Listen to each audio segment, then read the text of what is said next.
Welcome dear friends, আজকে আমরা research ethics সম্বন্ধে জানবো এবং সেটা জানার পর কয়েক বছরের কিছু প্রশ্ন সলভ করব। তবে প্রথমে বলছি, যারা সিটেটের প্রিপারেশন নিচ্ছেন বা কোনো টেটের প্রিপারেশন নিচ্ছেন তাদের উদ্দেশ্যে বলছি, আমাদের এই চ্যানেলটিতে সাইকোলজি এবং ম্যাথ রিলেটেড বিভিন্ন ভিডিও করা হয়, যেগুলো যদি আপনি সিটেট দেন বা কোনো টেট পরীক্ষা দেন আপনাকে হেল্প করবে। যারা এনটিএনেটের প্রিপারেশন নিচ্ছেন, এনটিএনেট এডুকেশনের প্রিপারেশন নিচ্ছেন তাদের উদ্দেশ্যে বলছি, আমাদের এই চ্যানেলটিতে এনটিএনেট এডুকেশনের বিভিন্ন টপিকের উপর ভিডিও করা হয়, যেগুলো যদি আপনি এনটিএনেট এডুকেশন পেপার দেন আপনাকে তো হেল্প করবে এবং যারা অন্যান্য সাবজেক্টের আছেন তাদের ফার্স্ট পেপারও হেল্প করবে। যদি আপনারা আমাদের সাথে ফেসবুকের মাধ্যমে যুক্ত হতে চান, আমাদের ফেসবুক পেজ টাইম টু লার্নকে অবশ্যই লাইক করবেন, আমি ডেসক্রিপশনে লিংক দিয়ে দিব।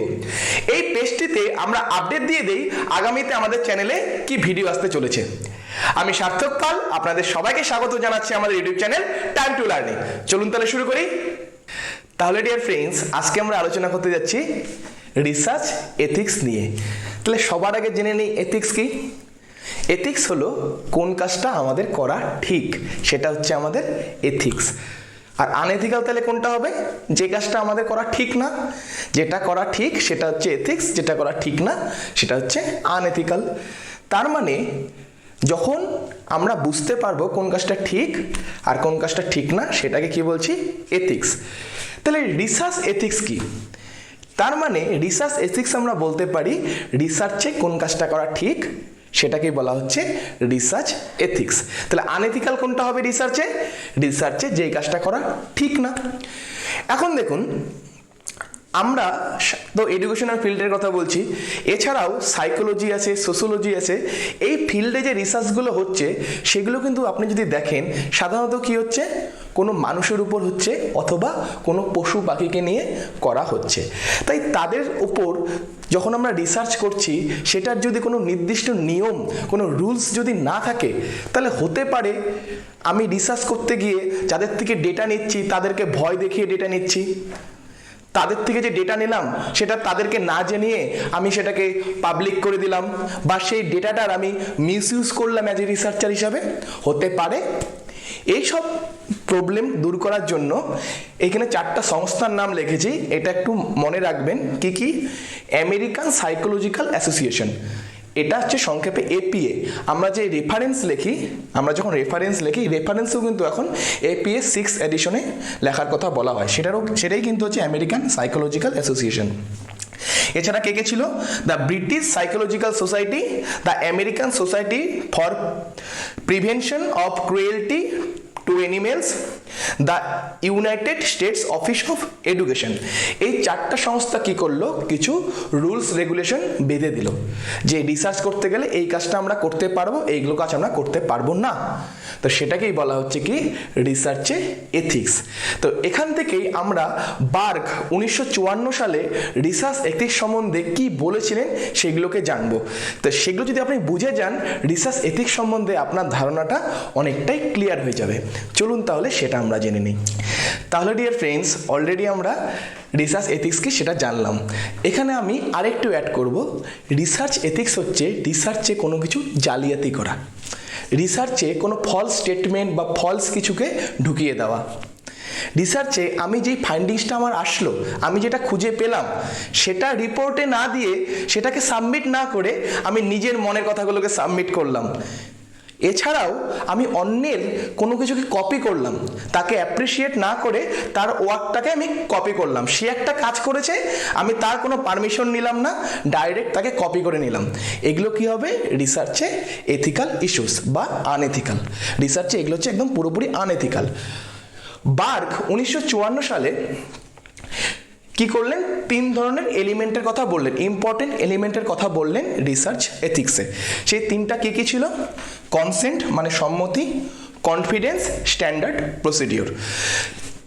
সম্মতি সম্বন্ধে একটু জানি, তারপরে প্রত্যেকটা সম্বন্ধে আমরা একটু জানছি। কনসেন্টে কি বলেছি দেখুন, the person must give his consent to act as a subject. অর্থাৎ আমরা যাদের উপর রিসার্চ করছি তাদের সম্মতি প্রয়োজন, যে তারা অ্যাজ এ সাবজেক্ট বলতে এখানে তারা স্যাম্পল হিসাবে পার্টিসিপেট করতে চায়, এই সম্মতিটা তাদের থেকে নিতে হবে। He must give his consent after knowing the risk, pain, discomfort. আমরা যখন রিসার্চটা করতে যাচ্ছি, আমরা যাদের উপর রিসার্চটা করতে যাচ্ছি, আমরা তাদের বলবো, অনেস্টলি বলবো যে এই রিসার্চে কী কী রিস্ক আছে, পেইন আছে বা কী কী ডিসকমফর্ট তারা ফেস করতে পারে। যেমন ধরুন, আমি যদি কোনো ড্রাগের উপর কোনো যদি রিসার্চ করি, এক্সপেরিমেন্টাল রিসার্চ করছি, কোনো ওষুধকে নিয়ে রিসার্চ করছি, তাহলে হতে পারে সেখানে তাদের রিস্ক থাকবে, ওষুধ খেলে সাইড এফেক্ট হতে পারে, বা সেখানে ইঞ্জেকশন ব্যবহার করা হচ্ছে, পেইন আসতে পারে এবং ডিসকমফোর্টও আসতে পারে। ধরুন আমি এমন একটা রিসার্চ করছি যে টিনেজদের লাইফে স্মোকিং এবং অ্যালকোহলের কী প্রভাব পড়ে, তাহলে আমি টিনেজদের থেকে যখন ডেটাটা নেব, তাদের বিভিন্ন কোশ্চেন জিজ্ঞাসা করব, তাহলে হতে পারে তারা বিভিন্ন মানে এরকম সিচুয়েশনে পড়তে পারে যে তারা কমফোর্টেবল না। তাই আমি অনেস্টলি, যদি আমি রিসার্চার হই, আমি অনেস্টলি তাদের সামনে এইগুলো তুলে ধরবো যে এগুলো কিন্তু তুমি বা আপনি ফেস করতে পারেন। এটা জানার পরেই তার সম্মতি নিব। আমি তাকে কোনো ধোঁয়াশার মধ্যে রাখবো না, আরে করো কোনো ব্যাপার না, এগুলো কোনো ব্যাপার না, এরকম কোনো ধোঁয়াশার মধ্যে রাখবো না। তার মনে যদি কোনো প্রশ্ন থাকে সেগুলোকে পরিষ্কার করব। আমি রিসার্চ করতে গিয়ে কি রিস্ক ফেস করবে তারা, কোশ্চেনগুলো সলভ করতে, সেগুলো আমি পুরো অনেস্টলি তার সামনে তুলে ধরবো। তারপরে যদি সে সম্মতি দেয়, তাহলেই তার থেকে ডেটা কালেক্ট করব। এখানে আরও কি লিখেছি, in case of person is mentally ill but is required to act as a subject, consent must be obtained from patient's physician or the patient's guardian। তার মানে যার থেকে আমি ডেটা নিচ্ছি সে যদি মেন্টালি ইল হয়, কিন্তু আমি এমন একটা সিচুয়েশনে আছি বা আমি এমন রিসার্চ করছি যে তার থেকেই আমাকে স্যাম্পল নিতে হবে, তখন আমি কার থেকে সম্মতি নিব? তখন সে তো মেন্টালি ইল। সে যদি মেন্টালি ইল হয়, তার তো সম্ভব না তার থেকে সম্মতি নেওয়া। সে কি বলবে, কি বলবে, কি না বলবে সে নিজেই জানে না। তাহলে তখন আমরা কার থেকে নিব সম্মতি? তার ফিজিশিয়ান থেকে, মানে তাকে যে ডাক্তার দেখছে তার থেকে, অথবা সেই মানুষটার গার্জিয়ানের থেকে। আবার অনেক সময় দেখবেন যদি মানে যাদের থেকে আমরা ডেটা কালেক্ট করি তারা যদি মাইনর হয়, ছোট হয়, যেমন আমি যদি মাধ্যমিক স্টুডেন্টদের থেকে ডেটা কালেক্ট করি, যদি স্কুলে গিয়ে ডেটা কালেক্ট করি, দেখবেন আমরা স্কুলে গিয়ে কিন্তু সবার ফার্স্ট কী করি, হেডমাস্টারমশাইয়ের রুমে যাই, হেডমাস্টারমশাইয়ের রুমে গিয়ে তার থেকে একটা অনুমতি নিই। হেডমাস্টারমশাই অনেক সময় কী করেন, কী কী প্রশ্ন আমি তাদের জিজ্ঞাসা করব সেগুলো কিন্তু দেখেন, সব কিছু দেখেই তারপরে আমাদের পারমিশন দেন, তারপরে গিয়ে আমরা সেই স্টুডেন্টদের থেকে ডেটা কালেক্ট করি। আর যদি তার বাড়িতে গিয়ে ডেটা কালেক্ট করতে হতো, তাহলে কার থেকে আমরা পারমিশন নিব? তার মা বাবার থেকে। তারা যদি সম্মতি দেয় তারপরে আমি ডেটা কালেক্ট করব। তাহলে সম্মতি বোঝা গেল। তার মানে এক কথা যদি আমরা বলতে যাই, আমরা যাদের উপর ডেটা কালেক্ট করব তারা যদি ফুল সম্মতি দেয় যে হ্যাঁ আমি সব রিস্ক, পেন যাই অবস্থা আসুক না কেন, আমি তোমার রিসার্চের অংশ হতে চাই, আমি পার্টিসিপেন্ট হতে চাই, তাহলেই পুরো সম্মতি দিলেই তাহলেই আমি তাদের থেকে ডেটা কালেক্ট করব। নেক্সট পয়েন্ট কি? কনফিডেন্স। কনফিডেন্স কি? আমরা যাদের উপর রিসার্চটা করছি তাদের আমাদের উপর ফুল কনফিডেন্স থাকবে। মানে আমরা বলতে কারা? রিসার্চারের উপর ফুল কনফিডেন্স থাকবে। কি? সে যে ইনফরমেশনগুলো আমাকে প্রোভাইড করছে বা তার বিভিন্ন যে ডিটেলসগুলো আমাকে প্রোভাইড করছে, সেগুলো কি আমি রিসার্চার হিসেবে কখনোই পাবলিক করব না, বা আমি একজন রিসার্চার নিজেও কাউকে গিয়ে বলবো না ওই স্কুলের মেয়েটা না ওই প্রশ্নে অমুক অ্যান্সার করেছিল, এইভাবে কোনো ইন্ডিভিজুয়ালভাবে কোনো পাবলিক কিছু করব না তার ডিটেলস। কি লিখেছি দেখুন, the human beings who are act as a subject must have confidence in the experimenter in that letter will not make his attitude, reactions, opinions public. তাহলে দেখুন, আমি যখন কোনো একটা রিসার্চ করছি, কারো থেকে ডেটা কালেক্ট করছি, কাউকে বিভিন্ন প্রশ্ন জিজ্ঞাসা করছি, সেই সময় পার্টিকুলার সেই সময় তার কিছু ওপিনিয়ন থাকবে, কিছু রিয়াকশন থাকবে, কিছু অ্যাটিটিউড থাকবে। তাই সেটা সে কেমন অ্যাটিটিউড ছিল, কেমন রিয়াকশন ছিল, কেমন তার ওপিনিয়ন ছিল, সেগুলো কখনোই আমি রিসার্চার হিসেবে পাবলিক করব না। এই কনফিডেন্সটা সেই স্যাম্পল যারা হচ্ছে তাদের থাকবে। It is essential that a human subject be given the confidence that others will not allow to know his performance either through the experimenter or through his publication। অর্থাৎ কি বলা হলো, একজন স্যাম্পল বা একজন স্যাম্পল যে হচ্ছে আমাদের রিসার্চের অংশ হয়েছে, সে কি পারফরমেন্স দিল সে কি উত্তর করলো, কোন প্রশ্নের কি উত্তর করলো, সেগুলো কখনোই আমি একজন রিসার্চার হিসেবেও পাবলিক করব না, অথবা আমি যে পরবর্তীতে থিসিসটা পাবলিশ করব বা আর্টিকেলটা পাবলিক করব সেখানেও আমি কি ইন্ডিভিজুয়াল হবে তার কি ওপিনিয়ন ছিল, কি অ্যাটিটিউড ছিল, সেগুলোকে আমরা পাবলিক করব না। এই কনফিডেন্সটা থাকতে হবে। নেক্সট আছে স্ট্যান্ডার্ড প্রসিডিওর। স্ট্যান্ডার্ড প্রসিডিওর কি? দেখুন কি লিখেছে, it means the procedure must be tried many times before by many investigators. তার মানে অলরেডি আমি যেই প্রসিডিওরে কাজটা করছি, আমি যেই প্রসিডিওরে রিসার্চটা করছি, সেই প্রসিডিওরে যখন অলরেডি অনেকবার কোনো না কোনো রিসার্চার কাজ করেছেন, তখন সেই প্রসিডিওরটাকে বলা হয় স্ট্যান্ডার্ড প্রসিডিওর। যেমন অনেক সময় আমরা বলি এই যে টুলসটা আছে বা এই যে কোশ্চেনারটা আছে এটা স্ট্যান্ডার্ড। কেন বলা হয় সেটাকে স্ট্যান্ডার্ড বা কখন বলা হয় স্ট্যান্ডার্ড? যখন সেটা নিয়ে অলরেডি অনেকবার কাজ হয়েছে এবং সেটা ঠিকঠাক উত্তর দেয়, তখন সেই টুলসটাকে বা সেই কোশ্চেনারটাকে আমরা বলি স্ট্যান্ডার্ড। তেমন স্ট্যান্ডার্ড প্রসিডিওর মানে যেই পদ্ধতি যে প্রক্রিয়ার মাধ্যমে আমরা কাজটা করছি সেটাকে স্ট্যান্ডার্ড কখন বলবো? সেই প্রক্রিয়ায় অলরেডি অনেকবার কাজ হয়েছে। It means the procedure must be tried many times before by many investigators. মানে অলরেডি অনেক ইনভেস্টিগেটরস বা রিসার্চার যারা আছেন তারা অনেকবার এই প্রসেসে কাজ করেছেন। In case of a novel and original procedure, the principle of following standard procedure may not be fully satisfied. এখন দেখুন একটা প্রবলেম এখানে অ্যানালাইজ করলো।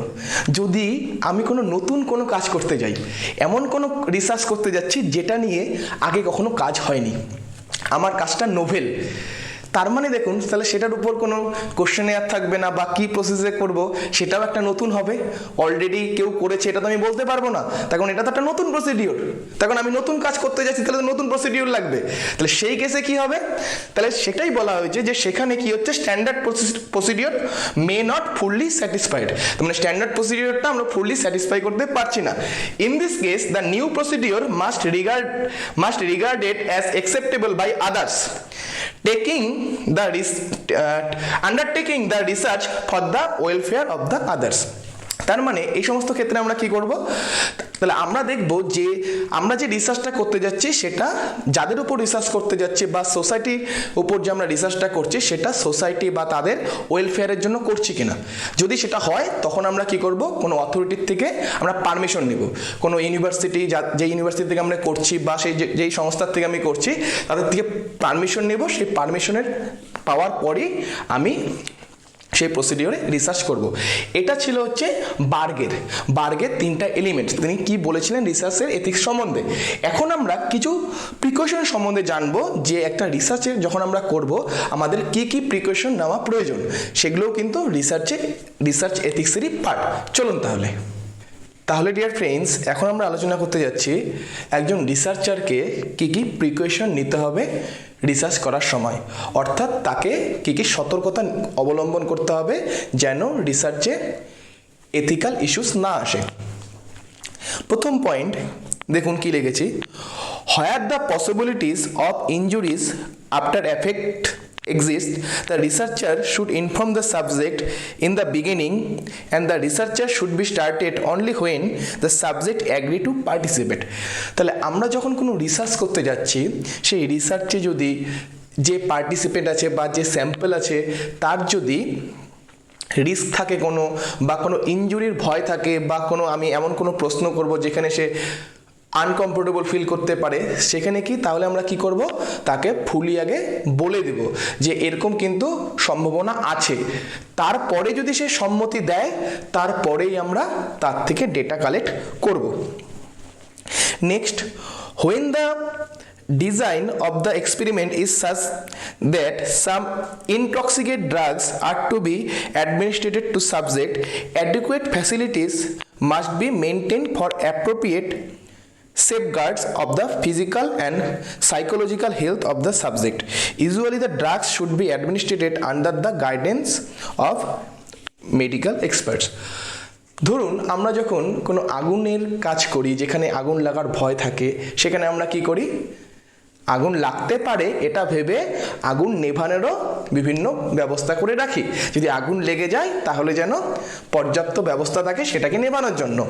তাই আমরা যখন রিসার্চটা করছি তখন যদি আমরা কোনো ওষুধের উপর রিসার্চ করছি, ধরুন যে এই ওষুধটা করোনা ভাইরাসকে মারতে পারবে কি না, তাহলে হতে পারে এর হুট করে কোনো সাইড এফেক্ট চলে আসতে পারে, হুট করে মানুষটার উপর আমি অ্যাপ্লাই করলাম, হুট করে মানুষটা হয়তো অজ্ঞান হয়ে গেল। তাহলে এরকম যদি কোনো ঘটনা ঘটে তার প্রিকশন আমাকে রাখতে হবে, তার জন্য ব্যবস্থা রাখতে হবে তৎক্ষণাৎ, যেন সেই যে অবস্থাটায় মানুষটা পড়বে সেটাকে যেন ঠিক করা যায়। ইউজুয়ালি কি করা হয়, যখন আমরা কোনো ড্রাগ এক্সপেরিমেন্ট করি তখন কোনো মেডিকেল এক্সপার্ট যে থাকে তার তত্ত্বাবধানেই সেই এক্সপেরিমেন্টগুলো করা হয়। নেক্সট কি আছে, the researcher should safeguard the right two privacy of the subject. অর্থাৎ যে রিসার্চার আছেন সে কি যার থেকে ডেটাগুলো কালেক্ট করছে তার প্রাইভেসির দিকটা খেয়াল রাখবেন। অর্থাৎ এখানে যার থেকে আমরা ডেটা কালেক্ট করছি তার থেকে যে ডেটাগুলো পাচ্ছি, যে ইনফরমেশনগুলো আমরা পেলাম, সেগুলো কখনো আমরা পাবলিক করব না নিজে গিয়ে কাউকে বলবো সেই স্কুলের সেই ছেলেটা বা মেয়েটা এই উত্তর করেছে, অথবা আমরা এটাও করব না, আমরা যে আর্টিকেল বা থিসিসটা পাবলিশ করব সেখানেও আমরা মেনশন করব না যে অমুক স্কুলের অমুক ছাত্র বা অমুক ছাত্রী এই উত্তর করেছে, এরকমভাবে কোনো মেনশন করব না। নেক্সট কি আছে, the researcher should also honour the right of the subjects to remain anonymous, personal identity will not be disclosed. অর্থাৎ আমরা যাদের থেকে ডেটাটা কালেক্ট করছি তাদের বেনামায় রাখতে হবে, মানে তাদের আইডেন্টিটি কখনোই আমি পাবলিক করতে পারবো না। তাদের পার্সোনাল ডিটেলস, তার বাড়ি কোথায়, তার নাম কি, তার ফোন নাম্বার কি ছিল, তার বাবা কি করে, ইন্ডিভিজুয়ালি কারো নাম উল্লেখ করে কখনোই আমরা সেটাকে পাবলিক করব না। এখানে একটু অ্যাড করেই বলছি, যদি কখনো আমাদের অ্যাড করতে হয় তাহলে আমরা নাম অ্যাড করব না, তাকে নাম্বার দেব। যদি এমন কোনো সিচুয়েশনে আসি যে কার থেকে আমি ডেটা নিয়েছি তার নামটা আমাকে উল্লেখ করতে হচ্ছে, তখন আমরা নাম উল্লেখ করব না। আমাদের স্কুলে যখন আমরা পরীক্ষা দিই তখন যেমন আমাদের কোনো নাম্বার থাকে, আমরা তাদের কি করব, কোনো নাম্বার অ্যাসাইন করে দিব, সেই নাম্বার অনুযায়ী বলবো অমুক নাম্বার এটা অ্যান্সার করেছে, ঠিক আছে, নাম উল্লেখ করব না। Next, appropriate method for data collection and analysis should be adopted. আমরা যখন ডেটা কালেক্ট করব, আমরা কোন মেথডে ডেটা কালেক্ট করব, কিভাবে আমরা স্যাম্পল কালেক্ট করছি, সেটা আমাকে অ্যাপ্রোপ্রিয়েট হতে হবে। ধরুন আমি যে রিসার্চটা করছি সেখানে আমাকে স্ট্র্যাটিফাইড স্যাম্পলিং নেওয়া দরকার, স্ট্র্যাটিফাইড স্যাম্পলিংয়ের মাধ্যমে ডেটা কালেক্ট করা দরকার, কিন্তু আমি কি করলাম, আমি সেখানে গিয়ে স্নোবল স্যাম্পলিংয়ের মাধ্যমে করলাম, তাহলে হবে না। সেখানেও যদি আমি করি, আমি সেখানে কি হবে, তাহলে সেটাও কিন্তু রিসার্চে আনএথিক্যাল হয়ে যাবে। আবার যখন আমি ডেটা অ্যানালাইসিস করছি, যখন আমি হাইপোথিসিস টেস্ট করছি, আপনারা যারা জানেন না তাদের বলছি, এটা আমি পরবর্তীতে আবার করাবো।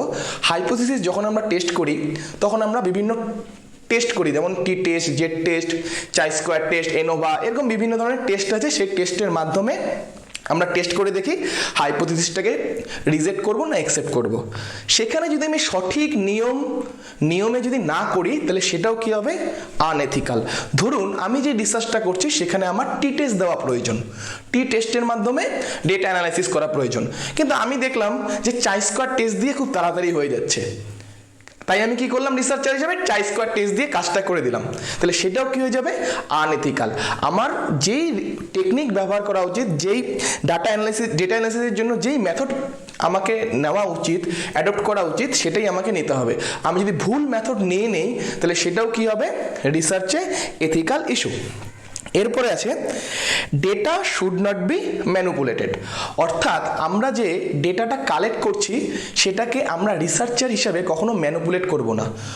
আমরা যেরকম পেয়েছি সেইভাবেই, সেই ডেটাকে সেইভাবে নিয়েই আমরা কাজ করব। আমরা নিজের মতো করে ডেটাটাকে মডিফাই করব না বা এডিট করে কাজ করব না। আমরা কারো থেকে যেভাবে ডেটাটা পেয়েছি সেভাবেই ডেটাটাকে নিয়ে কাজ করব। এরপরে আছে there should be no biasness when research findings are reported. আমরা রিসার্চ করার পর কি পেলাম সেটা যখন আমরা সাবমিট করব, রিপোর্ট করব, সেখানে আমরা কি কোনো বায়াসনেস রাখবো না। আমি যেটা পেয়েছি সেটাকেই আমি সাবমিট করব। আমার মনে হচ্ছিল নেগেটিভ আসা উচিত ছিল, কিন্তু এসেছে পজিটিভ, তাই বলে আমি নেগেটিভ রিপোর্ট করে দেবো সেটা হবে না। আমি যেটা পেয়েছি, আমি রিসার্চ করে যেটা পেয়েছি আমাকে সেটাই সাবমিট করতে হবে। আমি পেয়েছি পজিটিভ, আমার মনে হচ্ছিল নেগেটিভ, তাই আমি নেগেটিভকে সাবমিট করে দিলাম, সেটা করলে হবে না। যা পাবো সেটাই আমাকে সাবমিট করতে হবে। এরপরে আছে what the researcher gets he has to report the same. মানে আমি যেটা পেয়েছি, আমি যদি পাই এরকম যে মেন্টাল হেলথের সঙ্গে অ্যাডজাস্টমেন্ট অ্যাবিলিটির সম্পর্ক আছে, তাহলে আমি সেটাই সাবমিট করব। আর যদি আমি রিসার্চ করে পাই মেন্টাল হেলথের সাথে অ্যাডজাস্টমেন্ট অ্যাবিলিটির কোনো সম্পর্ক নেই, তাহলে আমি সেটাই সাবমিট করব। আমার মন কি চায়, আমি কি ভাবি, বইয়ে কি লেখা আছে, অমুক লোক কি বলেছে, আমার দেখার দরকার নেই।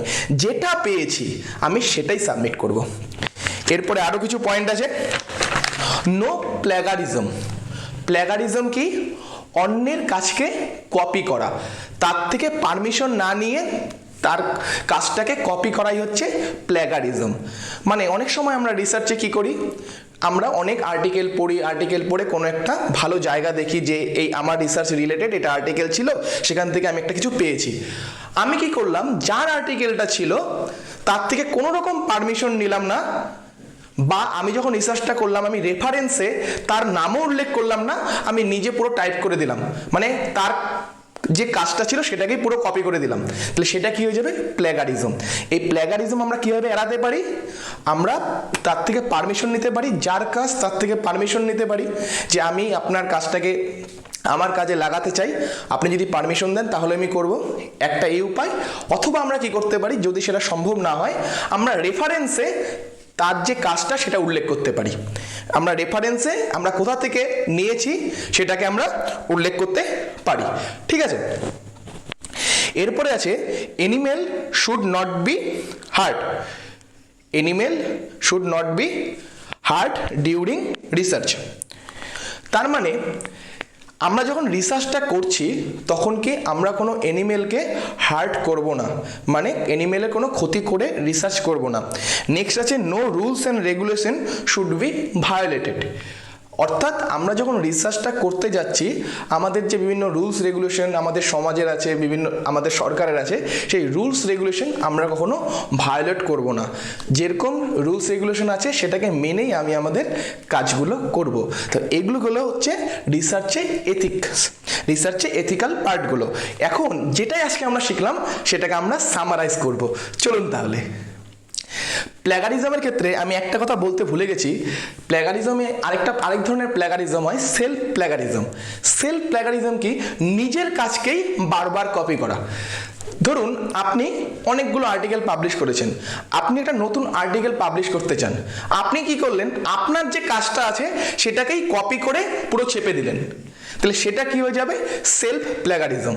তখন আমরা যখন কোনো আর্টিকেল পাবলিশ করি বা রিসার্চের থিসিস পাবলিশ করতে যাই, আমরা একটা নির্দিষ্ট পরিমাণেই কপি করতে পারি, 10%, 15% নির্দিষ্ট নিয়ম আছে, সেটাই আমরা কপি করতে পারি।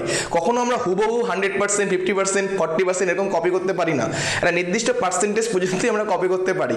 তাই আমরা যদি নিজেও কোনো কাজ করতে যাই, সেখানেও আমরা একটা নির্দিষ্ট পরিমাণ পার্সেন্টেজই কপি করতে পারবো, তার থেকে বেশি পারবো না। তাই আমরা যদি নিজের কোনো কাজকেই যদি পুরোপুরি কপি করে নেই, সেটা কি হবে? Self plagiarism. ঠিক আছে, তাহলে চলুন এখন পরেরটুকু জানি। তাহলে এখন আমরা যা শিখলাম সেগুলোকে হচ্ছে সামারাইজ করি। কি আছে দেখুন, রিসার্চ এথিক্স। রিসার্চ এথিক্সে কি আছে? অনেস্টি। তার মানে আমি যে কাজটা করব সেখানে কি থাকবে? আমার অনেস্টি থাকবে, আমি অনেস্টলি কাজটা করব। একজন রিসার্চার যে কাজটা করছে সে কি থাকবে? অনেস্ট থাকবে। সে কি নিয়মে কাজ করছে, কি প্রসিডিওর ব্যবহার করছে, ফাইন্ডিংস কি আসলো, সব বিষয় কি সে পুরো অনেস্ট থাকবে। ঠিক আছে। নেক্সট হচ্ছে নো ডিসক্রিমিনেশন। সে যখন ডেটা কালেক্ট করবে সে কোনো ডিসক্রিমিনেট করবে না, না রিলিজিয়াস দিক থেকে যে আমি শুধু হিন্দুদের থেকে নেব, বা আমি শুধু মুসলিমদের থেকে নেব, বা আমি শুধু খ্রিস্টানদের থেকে নেব, এরকম কোনো ডিসক্রিমিনেশন করবে না। বা আমি যদি শুধু ছেলেদের থেকে ডেটা নেব বা শুধু মেয়েদের থেকে নেব, এরকম কোনো ডিসক্রিমিনেশন করবে না। কিন্তু ধরুন আমি এমন কোনো রিসার্চ করতে যাচ্ছি যে আমি ছেলেদের উপরই রিসার্চ করছি, তখন তো আমার কিছু করার নেই, তখন আমাকে ছেলেদের উপরই নিতে হবে, কিন্তু আমি এমন কোনো রিসার্চ করতে যাচ্ছি যেখানে আমাকে ছেলে মেয়ে উভয়ই নেওয়া দরকার, সেখানে আমি এমন কোনো ডিসক্রিমিনেশন করব না যে শুধু ছেলেদের থেকে নিলাম বা শুধু মেয়েদের থেকে নিলাম, এরকম কোনো ডিসক্রিমিনেশন করব না। এরপরে আছে অবজেক্টিভিটি। মনে রাখবেন, যখন আমরা রিসার্চ করব সেখানে অবজেক্টিভিটি বেশি থাকতে হবে, সাবজেক্টিভিটি কম।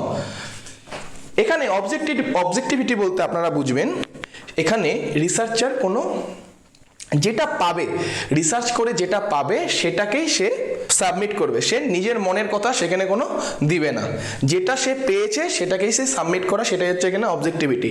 এরপরে আছে লিগালিটি, মানে আমরা যখন কোনো রিসার্চ করতে যাচ্ছি আমাদের কোনো অনেক লিগাল প্রসিডিওর থাকে, গভর্নমেন্টের অনেক লিগাল রুলস থাকে, আমরা সেগুলোকে ফলো করব, আমরা কোনো রুলস গভর্নমেন্টের হোক সোসাইটির হোক কোনো কিছুকে আমরা ভায়োলেট করব না।